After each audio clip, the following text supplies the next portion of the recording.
Ever heard of an empire that made Rome, a mighty Roman Empire, think twice before picking a fight? An empire that not only halted Rome as eastward expansion, but also handed them one of their most humiliating defeats? Today, we re-diving deep into the history of one of the ancient world's most underrated superpowers, the Parthian Empire. For nearly 5 centuries, from the mid-3rd century BC to the early 3rd century AD, the Parthians dominated the vast territory we now know as Iran and Iraq, controlling the lucrative Silk Road and forging a unique and powerful civilization. But who were they? And how did this nomadic tribe from the steppes of Central Asia build an empire that could stand toe-to-toe with Rome? Our story begins with the Parni, a nomadic Scythian tribe. Around 247 BC, their leader, Arsaces I, led them into Parthia, a province of the then-declining Seleucid Empire, which was one of the successor states to Alexander the Great's vast conquests. Arsaces successfully overthrew the local Seleucid governor, establishing a small, independent kingdom. This was the humble beginning of the Arsacid dynasty and the birth of the Parthian Empire. For the next century, the Parthians were busy.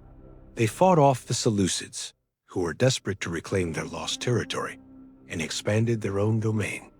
The real game changer was a king named Mithridates I. He was a brilliant military strategist and a visionary leader. During his reign, from about 171 to 138 BC, Parthia transformed from a regional kingdom into a true empire. He conquered Media, Mesopotamia, and even parts of the Greco-Bactrian kingdom in the east. By the end of his reign, Parthian borders stretched from the Euphrates River in the west to modern-day Afghanistan in the east. They were officially a major player on the world stage. So, what made the Parthian military so formidable? The answer lies in their cavalry. The Parthians perfected a 2-pronged cavalry attack that left their enemies bewildered. First, they had the cataphracts. These were heavy cavalry, with both the rider and the horse covered head to hoof in iron or bronze scale armor. Armed with a long, heavy lance called a contos, they would charge into enemy formations like a living, breathing tank, shattering infantry lines with sheer force. But the real stars of the show were their horse archers. These were light cavalry, incredibly mobile and armed with powerful composite bows. They were masters of a tactic that would become legendary, the Parthian Shot. They would pretend to retreat, luring the enemy into a chase. Then, in a stunning display of horsemanship, they would turn in their saddles and fire a volley of arrows into their pursuing, disorganized foes. It was a devastatingly effective hit-and-run strategy that frustrated many a disciplined Roman legion. And speaking of Rome, the inevitable clash of these two titans was bound to happen. The first major conflict erupted in 53 BC, and it was a disaster for the Romans. The immensely wealthy and ambitious Roman general, Marcus Licinius Crassus, one of the members of the first triumvirate alongside Julius Caesar and Pompey, decided to invade Parthia. He was looking for military glory and, of course, immense wealth. Crassus led 7 legions, about 40,000 men, deep into the desert of Mesopotamia. There, near a town called Carrhae, they met the Parthian army led by a brilliant general named Serena. The Romans, mostly heavy infantry, were completely unprepared for the Parthian style of warfare. The battle was a catastrophe. The Roman legions formed their famous testudo, or tortoise formation, to protect themselves from the endless rain of arrows. But the Parthian horse archers just kept firing, supplied by a camel train carrying thousands of extra arrows.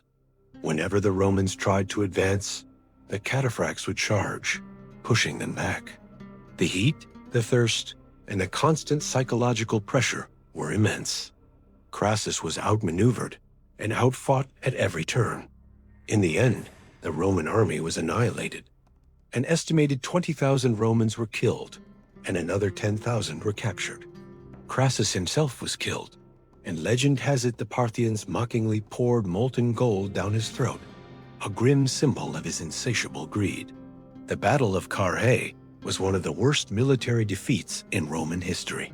It sent shockwaves through Rome and established the Parthian Empire as a force to be feared. The captured Roman legionary standards, their sacred eagles, became a symbol of national shame for decades, until they were later recovered through diplomacy. For the next 3 centuries, the Euphrates River largely served as the border between these two superpowers. There were more wars, of course. Famous Romans like Mark Antony tried their luck against Parthia and also failed miserably, losing a significant portion of his army during his own campaign. Later emperors like Trajan would have more success, even briefly capturing the Parthian capital Ctesiphon. But holding on to these gains proved impossible. The Parthians were masters of their own territory. They would retreat, harass supply lines, and wait for the overextended Roman legions to weaken before striking back. Rome could win battles, but they could never conquer Parthia. Beyond the battlefield, the Parthian Empire was a fascinating melting pot of cultures. Its art, architecture, and religion were a unique blend of Persian, Hellenistic, and local traditions. The ruling Arsacid dynasty embraced many aspects of Greek culture, a legacy of the Seleucid rule. They called themselves Philhellenes, or Friends of the Greeks, on their coins. Greek was used as an official language alongside Parthian. At the same time, they were the heirs to the ancient Persian Achaemenid Empire.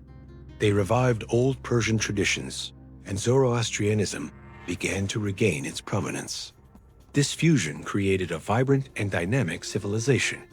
They built magnificent cities like Ctesiphon on the Tigris River, which served as their winter capital. Their location was also a huge source of their wealth and power.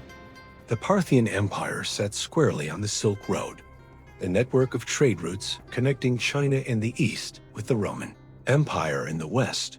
They controlled this flow of goods, silk, spices, gems, and other luxuries, and taxed it heavily, making the empire incredibly rich. So why did this powerful empire eventually fall? Like many great empires, the decline came from within. The Parthian political structure was somewhat decentralized. Powerful noble families ruled large parts of the empire and often challenged the authority of the King of Kings. This led to frequent civil wars and internal strife, which weakened the state.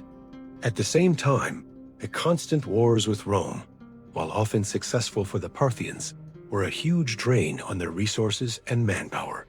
After centuries of conflict, both empires were exhausted. The final blow came not from Rome, but from one of their own vassals. In 224 AD, Ardashir I, a local Persian ruler from the province of Persis, rebelled against the last Parthian king, Artabanus IV. Ardashir defeated and killed Artabanus in battle, bringing the nearly 500-year rule of the Arsacid dynasty to an end. Ardashir then established a new Persian empire, the Sasanian Empire, which would go on to become Rome's next great rival in the east. The Parthian Empire may have fallen, but its legacy is undeniable. They were the bridge between the ancient Persian and Hellenistic worlds, creating a unique synthesis of cultures. They were a military powerhouse that checked Roman ambition and developed tactics that would be studied and copied for centuries. They controlled and profited from the world's most important trade route, connecting east and west. The Parthians are a crucial chapter in world history, a testament to the power of adaptation, military innovation, and cultural fusion. They were the empire that made Rome tremble, and they deserve to be remembered. Thank you so much for joining me on this journey back in time. If you enjoyed this video, please hit that like button, subscribe to the channel, and ring the bell so you don't miss our next historical deep dive. Let me know in the comments which empire you'd like to see covered next. Until then, stay curious.